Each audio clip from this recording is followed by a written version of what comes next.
In this episode of Journey to the Stone, I want to talk about one of the most colorful, one of the most difficult to get in current market, and one of the most mind-boggling gemstones that Mother Nature produces.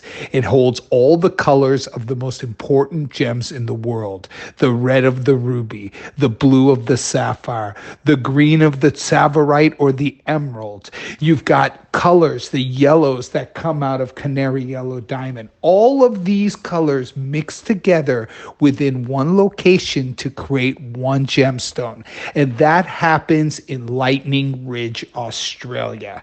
Let's talk about Lightning Ridge Black Opal. Now, usually I would cover several opals within one segment, but Lightning Ridge I will cover on its own because it is such an important range of opal, and it's very different than its other counterparts that are discovered in Mexico, Ethiopia, and different locales across the world. Let's focus on the Potch Black variety of opal. So I'm going to take you to Lightning Ridge in Australia, and let's talk about rarity. So I've been going to Lightning Ridge for about 20 odd years, almost 30 years. And basically I saw the mining go from like 10,000 people down to 200 people. And don't get me wrong, this is not because of supply and demand and too much supply and no demand. It's because there is just very little opal left, right? They have mined it out. The gem of black opal has consecutively and consistently grown year on year in value. And if you have any opals that have patterns, if you have a Harlequin Black Opal now, you can just ask whatever you want for it. I have given Cap Florence 2 Harlequin Black Opals that are my prize collection pieces. They are mind-boggling. They're around the 10 karat mark. One is like a green blue, but the pattern is like, what you would see on a clown. Different patches, the perfect pattern. And then there is one that comes from Inverted Ridge, which is one of the mines in Lightning Ridge. And in the story it took me to get that stone. I literally stayed there for 6 weeks negotiating on this stone with the miner. They are so difficult to buy from because they know how to read the rough as well. But this stone, I couldn't let it go. I literally moved in. I stayed there. I couldn't leave Lightning Ridge without this stone. And this particular stone will blow your head off if you see it. And I'm sure you'll see it up there on the web somewhere because it is a legendary statement piece. To be honest with you, belongs in museums. So if you see Cap Florence with the term Harlequin, you know it is my 2 best stones because I've only ever given her 2 Harlequin Black Lightning Ridge. Then you've got a whole range of my personal collection that I've collected through the years of Lightning Ridge Black Opal. Now, I'm actually quite an interesting character when it comes to Black Opal because I would buy, let's say, 1,000 opals over a trip, expanding, 4 to 6 weeks, and I would basically sell them into the U.S. market or into the Japanese market or into the Asian market, and I would just hold on to the best one. And I did this for almost 30 years, coming together with a collection of around 20 to 30 pieces of the finest Australian black opals you will ever see. So when you see Cap Florence's designs featuring a black opal, you know they come from my personal collection. Now, I've had some crazy experiences in Lightning Ridge. I won't even get into the discussions of how much I've had to drink in many cases just to befriend a miner to try to get him to sell me the stone. There is such a demand for these stones that they don't easily let them go. It's not like normal mines where you rock up, you run through the jungle, you get to it, and it's not like I had other options. I have found black opal in different locations concentrations in the world. You found Ethiopian Black Opal, but it's a different type. Ethiopian Black Opal, it's, first of all, it's a hydrophane variety of opal, so it has a higher concentration of water. Don't get me wrong, they are stable in certain cases, some are not. But, I can identify the stability and non-stability of these particular opals, but they just don't have the depth of color that the Lightning Ridge Black Opal has. So if you're looking for a black opal that will blow your head off, this is the material to buy. Now, if you can't find Lightning Ridge Black Opal, because they are extremely limited, especially if they have amazing patterns. All the ones in Cat Florence's collection are my private collectibles that I've held on to for 20, 30 years, and they all have amazing patterns and amazing colors. They were selected and collected for a particular reason. So take a look at that collection of what Cat Florence has worked with in the opal world, and you'll see a whole lot of colors that you just don't see a lot of. And you'll see patterns that are remarkable and aeronautically engineered jewelry around the opal to hold it together. I would say the second best for dispersion in life of the black opal variety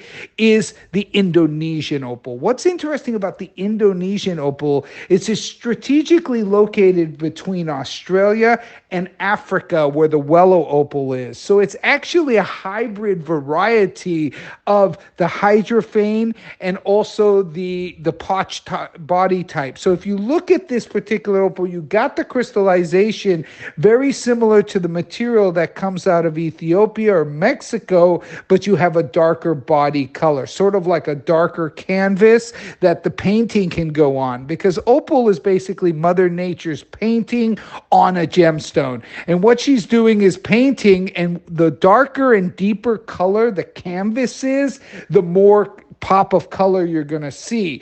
With black opal, you get a lot of depth. Like good quality black opal, you have layer on top of layer of opal, and really the depth of color is what defines the pop. And with Indonesian opal, it's as well. It's the play of color on top of each other. You will see a lot of rare colors that you don't see in black opal and Indonesian opal. But guys, don't get used to Indonesian opal as well, because that material was mined out in the 70s. It is very uncommon. Me as a gem hunter and as a fanatic, I go after the rarest gems in the world. So when I get a chance to buy Indonesian opal, I buy it. And the last purchase I was ever able to make from Indonesia with Indonesian opal was actually from a guy who basically called me up randomly. He got in touch with me through a connection, and he used to work for the government. He was in charge of the boring in this area of Indonesia. Now, don't confuse Indonesian black with what they have online now, this petrified wood opal. That's all treated junk. That's not worth anything. I'm talking about natural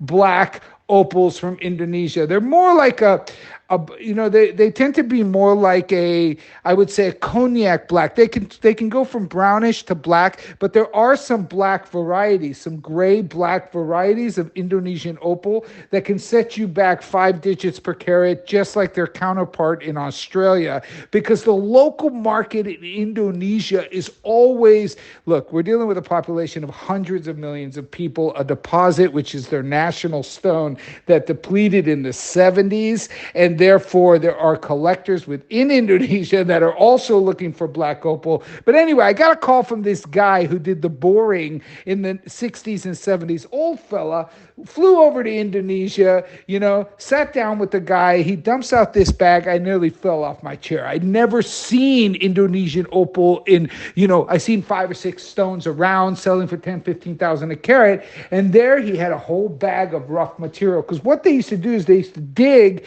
to get the results of the borings and basically pull them up. There it was in front of me. And I just asked him one simple question. How much you want? And he said, I'll tell you what, I'll sell the whole thing to you for 200,000. Right? And I'm a gem guy, right? So I said, I'll give you 50 grand cash right now. He said, listen, I'm an old man, but I'm not a stupid man. And I said, good point.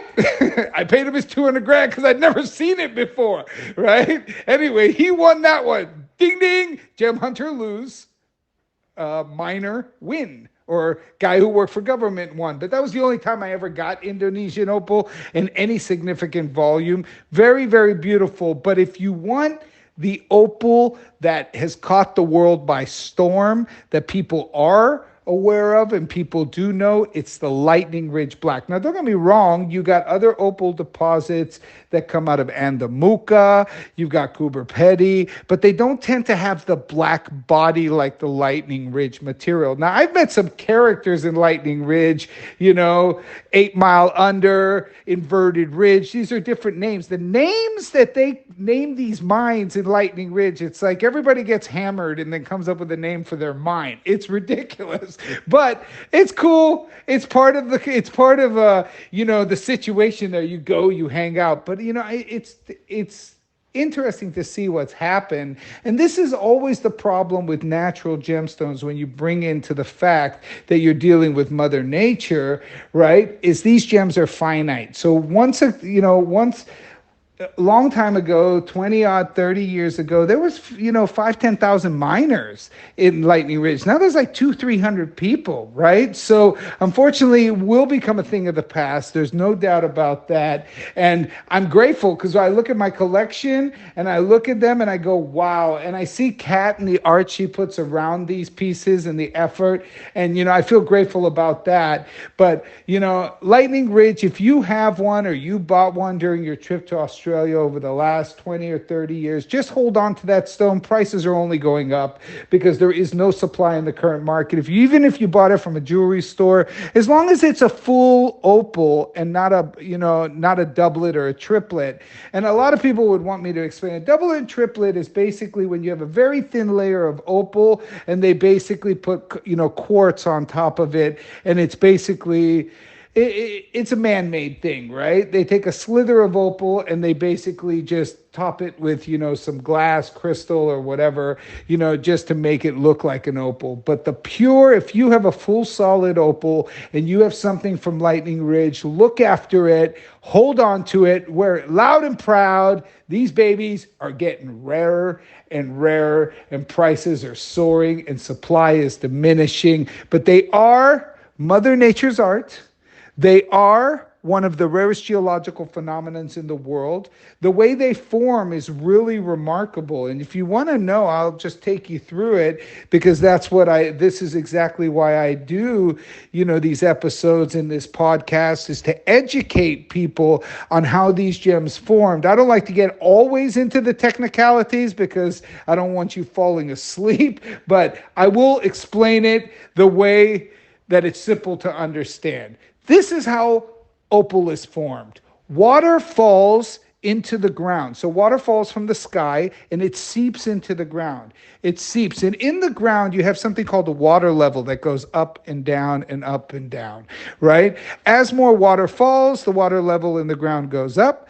As water doesn't fall and basically the sun's out and there's no water falling, the water levels go down. And as the water levels go up and down like this for hundreds of thousands of years, if there's the presence of different trace elements within the ground, opal will start to grow. It's also the same way that malachite grows in some other gem varieties. It's through the rising and dropping of different water concentrations going up and down in the ground. And this is basically what happened in Australia. Now, this is the simplistic most easy way to explain that. I don't want to get into too technical, right? Because otherwise I get into, a lot of people wanting to go in, and people reach out to me anyway, and I can get into technicalities if you want. You can reach out to me directly.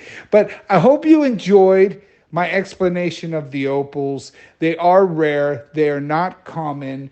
And these particular Lightning Ridge Blacks, I'm telling you, if you manage to get one through your lifetime or you know a person who got one, this would be a good time to consider grabbing it because the prices are only rising significantly. And I'm really concerned because every time I go back to Australia, whether it's to go to Queensland to buy rough sapphire to sell to the Thai cutter, letters or to, export to different parts of the world.